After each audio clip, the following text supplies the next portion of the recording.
दोस्तों नमस्कार। Nexon news के खास बुलेटिन में आपका स्वागत है। दोस्तों पिछले एक हफ्ते से जो राजनीतिक क्रम में उथल पुथल हुई है उससे लग रहा है कि यह समय भाजपा के लिए बहुत अच्छा नहीं है। उसका कारण यह है कि पिछले बृहस्पतिवार को रेसलिंग फेडरेशन ऑफ इंडिया का चुनाव हुआ। उसमें जो नया अध्यक्ष बने, प्रेसिडेंट बने, वो संजय सिंह और उनकी कंपनी, उनके सहयोगियों की कमेटी बनी।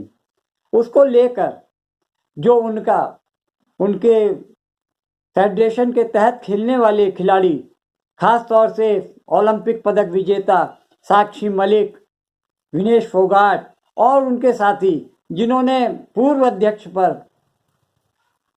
अध्यक्ष और भाजपा सांसद ब्रजभूषण शरण सिंह पर यौन उत्पीड़न और छेड़छाड़ के आरोप लगाए थे। पिछले 11 महीने से वो दिल्ली के जंतर मंतर पर उनके विरोध में धरना प्रदर्शन कर रहे थे। यानी लगभग 40 दिन इस साल भी उन्होंने भाजपा सांसद के खिलाफ में धरना प्रदर्शन किया, लेकिन उनको इस मामले में कोई सफलता ज़्यादा दिखी नहीं, क्योंकि ना तो सरकार ने उनके बारे में सुनी, ना ही न्यायपालिका से भी उनको कोई विशेष राहत नहीं मिली। वो लोग जंतर मंतर पर धरना प्रदर्शन करते रहे और दिल्ली पुलिस ने उनके ऊपर बर्बरता से लाठीचार्ज किया, उनको महिला खिलाड़ियों को सड़कों पर कुचला, उनको बाल पकड़ के घसीटा, उनके कपड़े तक फाड़ डाले। इतनी बर्बरता उस जगह हुई जहां पर केंद्र सरकार बैठती है। प्रधानमंत्री मोदी जो इन खिलाड़ियों को लेकर बड़ी बड़ी बातें करते थे, उनको अपनी बेटी और बहन मानते थे, उन्होंने भी उनके बारे में एक शब्द बोलना गवारा नहीं किया। और अफसोस की बात तो ये है कि देश की जो प्रथम महिला हैं, राष्ट्रपति श्रीमती द्रौपदी मुर्मू, जो कि एक महिला होते हुए भी इतने गंभीर मामले में उन्होंने एक शब्द नहीं कहा। ये एक महिला राष्ट्रपति होने के बावजूद महिलाओं के साथ इतना उत्पीड़न। दूसरी जो घटना मणिपुर में हुई, उसमें भी ना तो प्रधानमंत्री ने कोई अपना वक्तव्य दिया और ना ही राष्ट्रपति द्रौपदी मुर्मू ने कोई अपनी संवेदना जाहिर की। 7 महीने हो गए हैं मणिपुर में, उत्पीड़न अभी भी जारी है, हिंसा अभी भी जारी है, लोग अभी भी मर रहे हैं, गोलियों की वारदात हो रही है, आगजनी हो रही है, लेकिन ना तो केंद्र सरकार ने उस पर कोई खास कदम उठाया गया और ना ही सुप्रीम कोर्ट ने कोई ऐसा फैसला दिया जिससे लगे कि मणिपुर की महिलाओं पर जो अत्याचार हुए उनके जख्मों पर मरहम लगाने का काम किया। केवल बड़ी बड़ी बातें ही सामने आई हैं। अब दोस्तों हम बात कर रहे हैं महिला उत्पीड़न की, महिला खिलाड़ियों के उत्पीड़न की। देश के प्रधानमंत्री जब अपने घर में उनको चाय के लिए बुलाते हैं तो बड़े सम्मान से, बड़े शान से उनके साथ फोटो सेशन होता है। पूरे विश्व में ये बताया जाता है कि हमारे देश के प्रधानमंत्री ने महिला खिलाड़ियों के साथ में उनको सम्मानित किया। लेकिन अफसोस ये कि 11 महीने से ये बच्चियां, ये बहन बेटियां दिल्ली के जंतर मंतर पर प्रदर्शन कर रही हैं और उन्हीं के पार्टी के सांसद के खिलाफ में इतना सब कुछ हो रहा है, लेकिन मुंह से एक शब्द नहीं निकला। ऐसे हैं हमारे प्रधानमंत्री, यशस्वी प्रधानमंत्री, विश्व गुरु प्रधानमंत्री, जिनके चर्चे न केवल इंडिया में होते हैं, भारत में होते हैं, बल्कि विदेशों में भी वो अपनी धाक जमाने में कोई भी मौका चूकते नहीं हैं। जब खिलाड़ी विदेश और ओलंपिक से पदक लेके आती हैं तब उनका स्वागत फूलों से किया जाता है। और जब लड़कियां, जो बहन बेटियां अपने ऊपर बीत रही जो अत्याचार या यौन शोषण की घटनाएं जब प्रधानमंत्री को बनाती हैं तो वहां से भी कोरा आश्वासन मिलता है और उनके ऊपर उनकी तरफ से पूरी तरीके से आंख फेर ली जाती है। तो ये है हमारे देश का राम राज। दोस्तों, जिस तरीके से ब्रजभूषण शरण सिंह के बारे में लोग जानते हैं, बताते हैं कि वो बहुत बड़े बाहुबली हैं, लगभग 4 दर्जन केस उनके ऊपर चल रहे हैं, लेकिन आज तक किसी पर भी उनके खिलाफ में फैसला नहीं हुआ है। यहाँ तक कि उन्होंने खुद टीवी कैमरे के सामने कहा कि वो एक मर्डर भी कर चुके हैं, उसके बावजूद आज तक उनके खिलाफ में कोई भी एक्शन नहीं लिया गया। खास तौर से यूपी के गोंडा के आसपास के जिलों में उनकी धाक चलती है।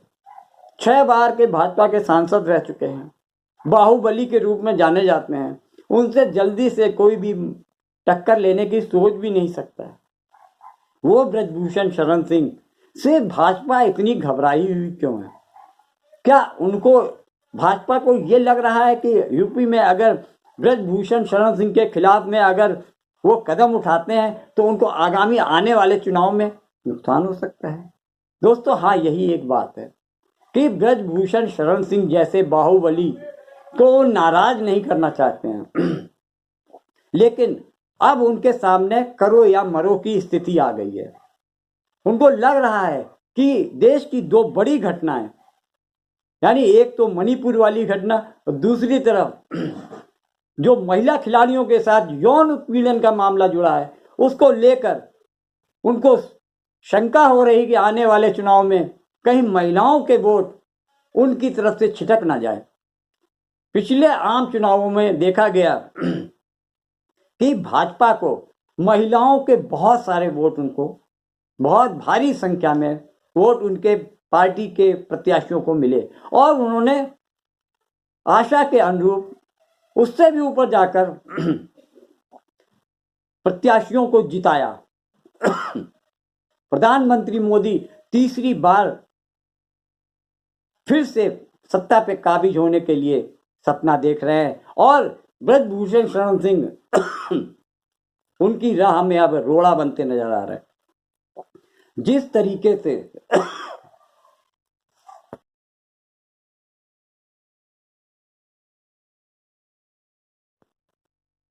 और ब्रजभूषण शरण सिंह ने इस बीच में लगभग 1 साल में अपने बेबाक अंदाजों में जो बयानबाजी की, उससे भाजपा को काफी खरी खोटी सुनने को मिल रही है।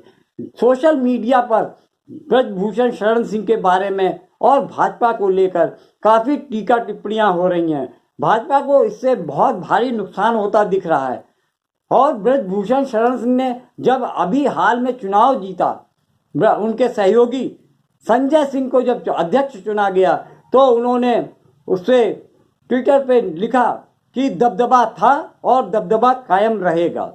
यानी संजय सिंह हो या ब्रजभूषण शरण सिंह, फेडरेशन पर जो कब्जा है वो ब्रजभूषण शरण सिंह का ही रहेगा। नाम बदलने से कुछ नहीं होता, चलनी वहां ब्रजभूषण शरण सिंह की है। इस बात को देखते हुए स्पोर्ट्स मिनिस्ट्री ने इस चुनाव को कैंसिल तो नहीं किया लेकिन सस्पेंड कर दिया, उसके फंक्शन पर रोक लगा दी।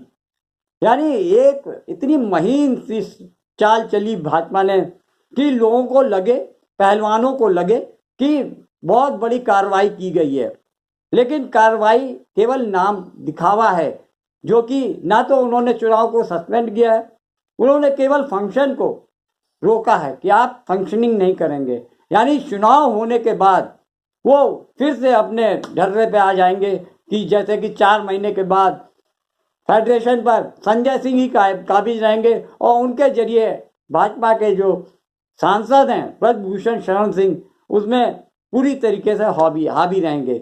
लेकिन अफसोस की बात तो ये है कि जब ब्रजभूषण शरण सिंह को पता चला कि फंक्शनरी कमेटी पर मंत्रालय ने रोक लगा दी है तो उन्होंने पल्ला झाड़ते हुए कह दिया कि मैं कुश्ती से पर संन्यास ले रहा हूं।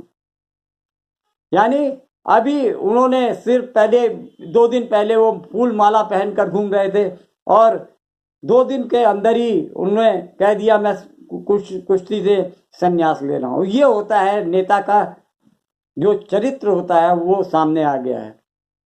ठीक वैसे ही दोहरा चरित्र बीजेपी भी करती है।